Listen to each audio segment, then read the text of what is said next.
Look what I got for you. There you go, sweet boy. Yeah.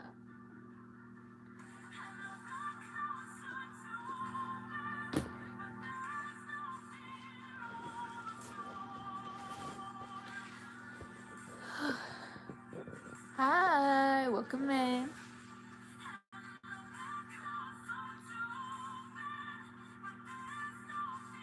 I'll deal with that later. How's everyone doing? Hope everyone's week's going well so far.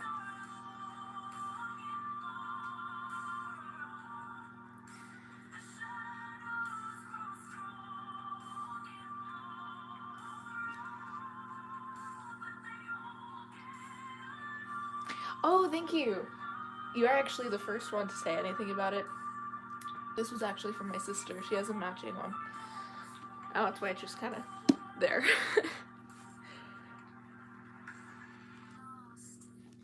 Anyway, how's everyone doing? Hope everyone's doing well, staying warm, having fun, having a good week, despite it only being Monday? Tuesday? I didn't sleep much last night, so yesterday and today are blending together. Hang on. Okay, yeah, it's Monday.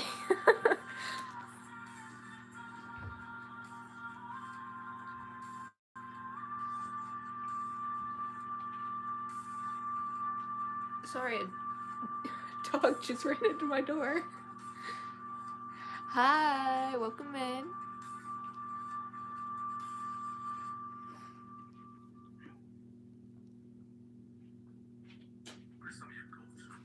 I will fight you.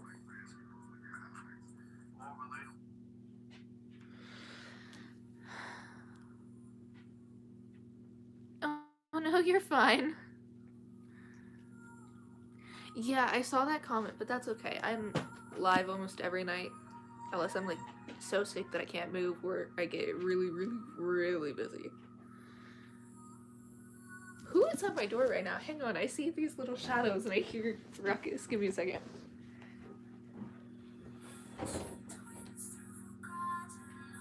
Oh, hi, Bean. Welcome in, girl. Dusty. She's not gonna beat you up like Sophie did, I promise.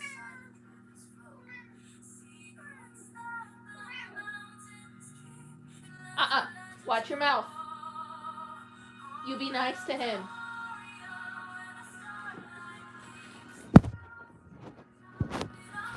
Whoops, didn't mean to knock you guys over.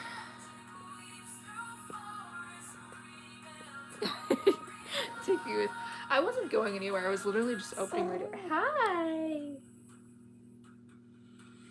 Hello, sweet boy.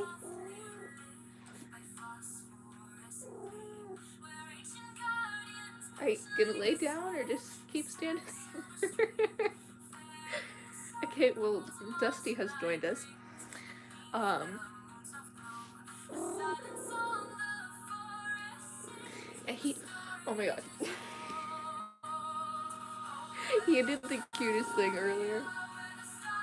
And he was doing it when I came in too. So he has found one of the dog toys that is in here for some reason. And he keeps using it as a pillow and keeps cuddling it, like he wrapped his little paws around it. It's adorable.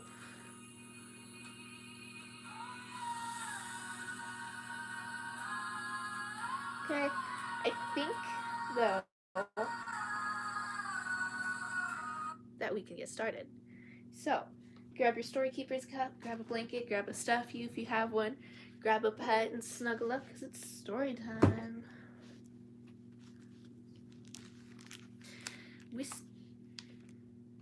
Hang on. I never actually counted how many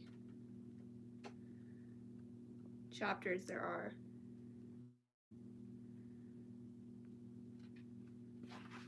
Hang on. There are 51 chapters.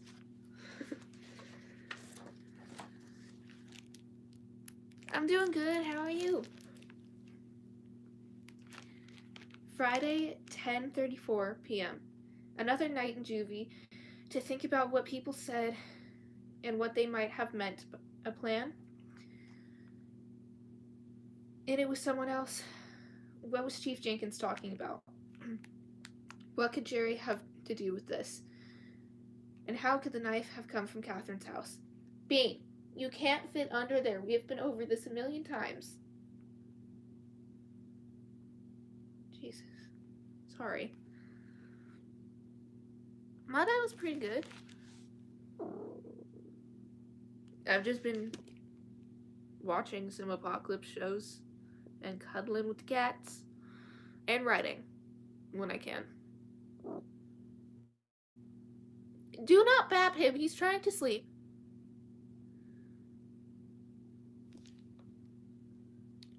Jesus. I love her, but she keeps trying to bap him. Yeah, does she keep trying to hit you? Anyway. For the 100th time, I go over it in my head, replaying everything that's happened. No, that's not quite true. There's one memory I always avoid unless someone like Gail or Chief Jenkins makes me think about it. That horrible scene of finding Catherine dead.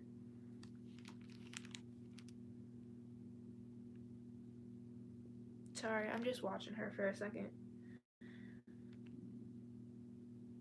She's been being a heathen recently. Anyway. But tonight I forced myself to go back there.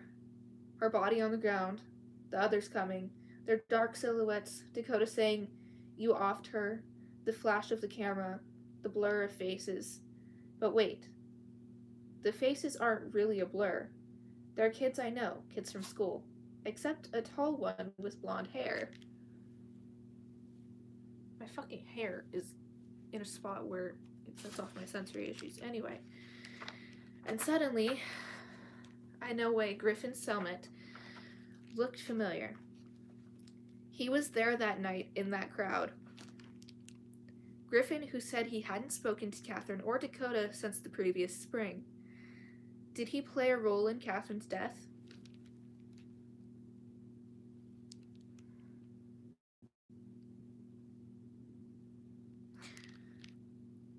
Where was I?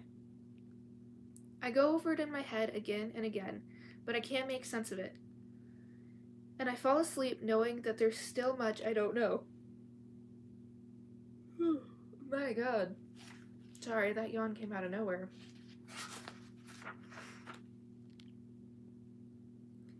But something's different. When I wake in the morning, I don't know why or how, but during that night, I've made peace with the idea of pleading self-defense. Maybe because I've realized how much I don't know. But what I do know is that Mom and Chief Jenkins want me to do it. And what if Slade also wanted me to do it? Would I? For him? Yes. I think maybe in that case I would. Later, again, I hope I am saying this right, a matron... Wait. Okay. Sorry, I went down like a paragraph. It appears outside my cell. I'm once again filled with hope that Slade has come to see me, but she says, "Take everything you want because you're not coming back." What? I stare at her confused. "You're out," she says, "free to go." I don't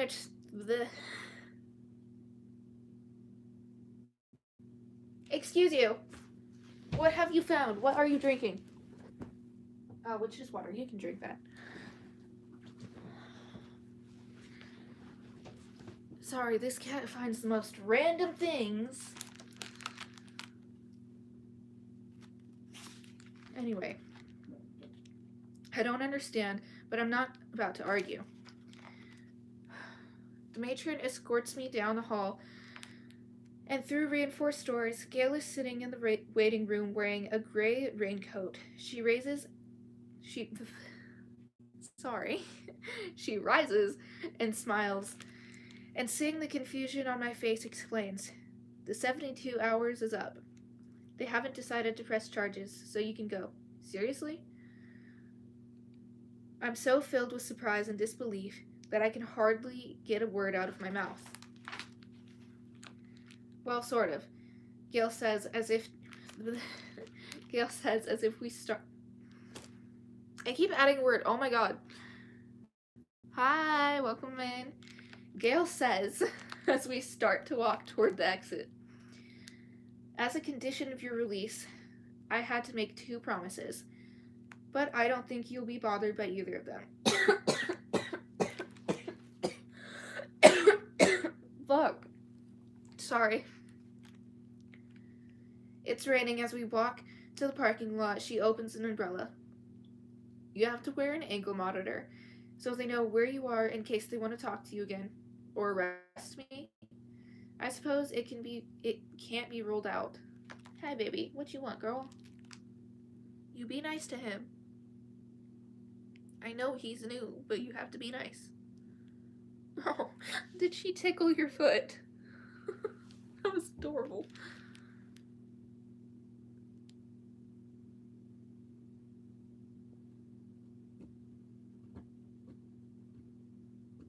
Bean! Stop tearing up the carpet. Anyway.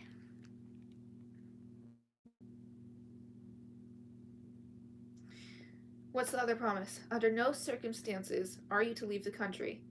What difference does it make? I'm wearing an ankle monitor. Won't they know where I am anyway?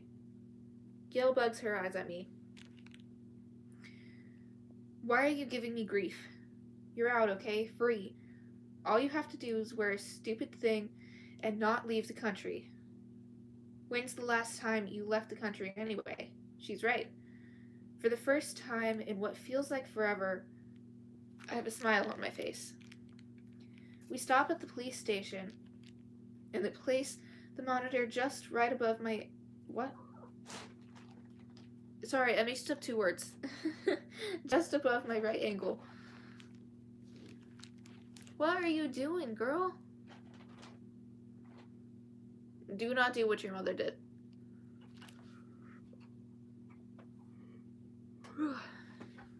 Okay.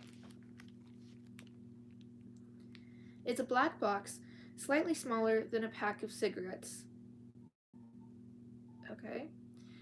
On a black strap, the officer who puts it on warns me that even though I could cut it off with scissors, as soon as I did, it'd break the circuit and send an alarm to the tracking unit.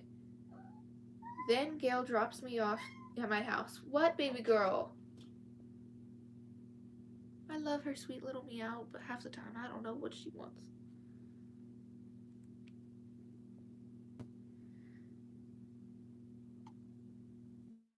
Stepping through the front door feels strange, as if I've been gone for months, not days. It's dim and cool inside.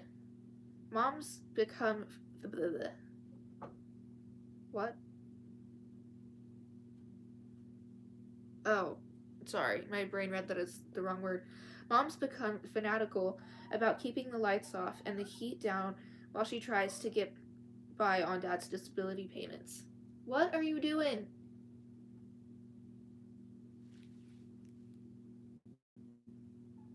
Oh my god. Mom? I call from the front hall. Callie? Coming from the kitchen, her voice is filled with surprise. A moment later, she appears in the hallway in her old red plaid robe and envelops me in her arms. Okay? Thank God. She's so happy that I'm home that she hardly seems to hear when I explain what's happened and why they let me go. All she cares about is that I'm free. Are you a statue now? What is this?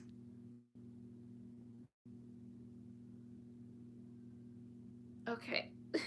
This girl.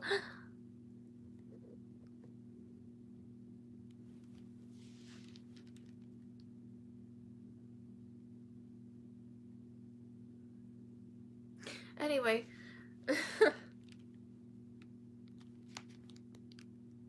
What do you mean what happened? Why are you just standing there like that? She's staring at something and not moving. It is so weird. Because she's the only cat that does this.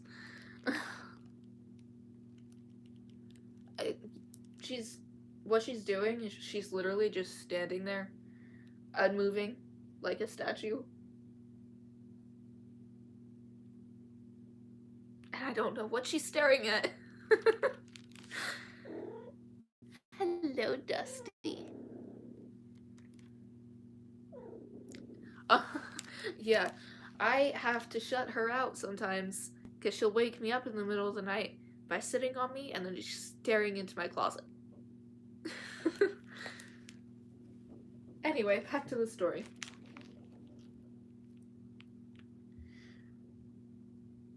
As soon as I can get away from her, I go to the phone and call Slade. But I get his voicemail. He's probably at the town center finishing the job. I text him from Mom's phone, but she doesn't have texting set up. I could wait for him to call back, but I'm too exhausted, too brimming with yearning to see him. My God, I am so sorry. Are you making biscuits in your sleep? It is so cute.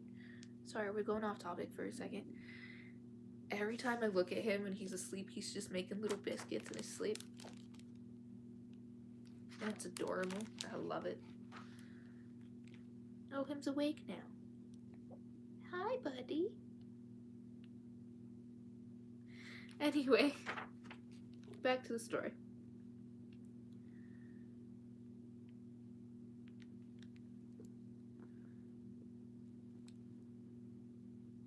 Oh, I love that. That sounds adorable.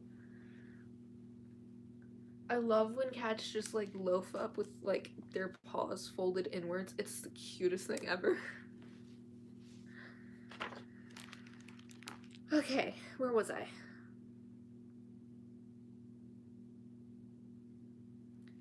I beg Mom to let me borrow the car just to go into town, please.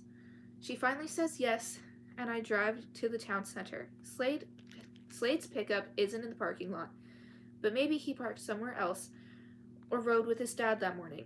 I go through the back door of the center and follow the sounds of hammers and saws up to the second floor. In the hallway, a painter lugging a large white bucket stops and stares at me like he's seen a ghost. Do you know where the lamb knots are? Hopefully I said that correctly.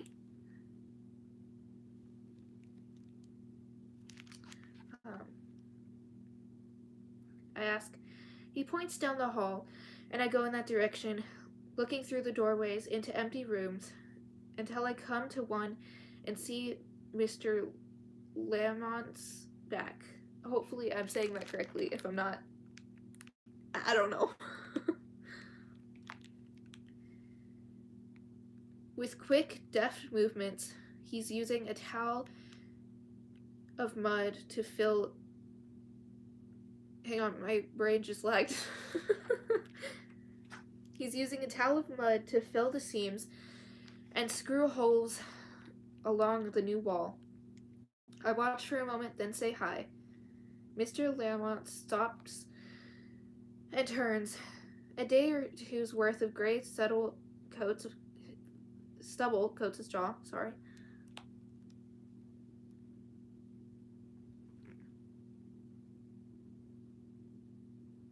I mumble. I didn't realize I mumbled. If I do, I am so sorry. I'm not trying to.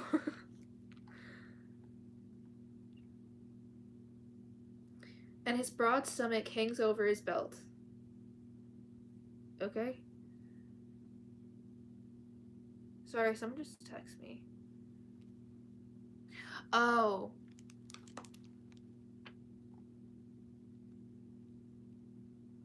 Okay, sorry. I think one of your comments threw me off. I am so sorry.